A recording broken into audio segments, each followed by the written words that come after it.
आपण पाहतात BN news Badlapur नामा। April रोजी रात्रीच्या कसारा लोकलमध्ये गुंड टोळक्यानं चाकू हल्ला केल्यानं जखमी झालेले 55 वर्षीय प्रवासी दत्ता भोईर यांचे उपचारादरम्यान निधन झाले असून रेल्वेच्या सुरक्षा यंत्रणेविरुद्ध लोकल प्रवासी तीव्र संताप व्यक्त करत आहेत।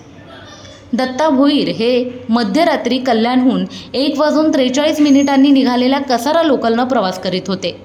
खडवली व वाशिंद स्थानकाच्या दरम्यान डब्यातील गुंड टोळक्यानं त्यांच्यावर चाकू हल्ला केला होता। महिलांची छेडछाड, मोबाईल व सामानांची चोरी, रेल्वे स्थानक परिसरात भिकारी, नशेखोर यांचा मुक्त वावर यामुळे सामान्य लोकल प्रवासी कायमच भीतीच्या छायेत असतात। मयत दत्ता भोईर यांच्या मृत्यूमुळे रेल्वे सुरक्षा यंत्रणा या गुन्ह्यांना रोखण्यात अपयशी ठरल्याचं स्पष्टपणे दिसतंय। विशेषतः कसारा व कर्जत मार्गावरील रात्रीच्या लोकलमध्ये प्रवाशांना धमकावणे व लुटण्याच्या घटना होत आहेत। प्रत्येक उपनगरीय रेल्वे स्थानकावर CCTV कॅमेरे बसवण्यात आले असले तरी विविध गुन्हे घडण्याचे सत्र सुरूच आहे।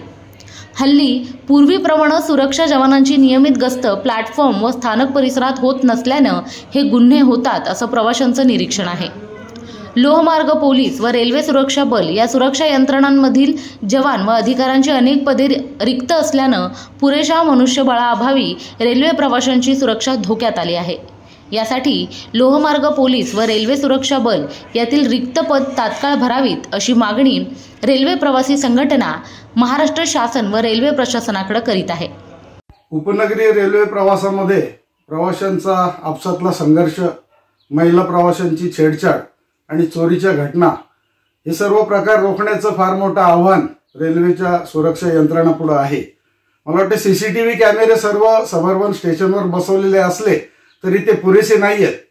हे सर्व जर रोखायचं असेल तर लोहमार्ग पोलीस आणि RPF यांच्यामध्ये मागील अनेक वर्ष कर्मचारी आणि अधिकाऱ्यांची पदं रिक्त आहेत, ती तात्काळ भरावीत असं आवाहन या निमित्तानं मी महाराष्ट्र शासनाला आणि रेल्वे प्रशासनाला करीत आहे। BN news Badlapur.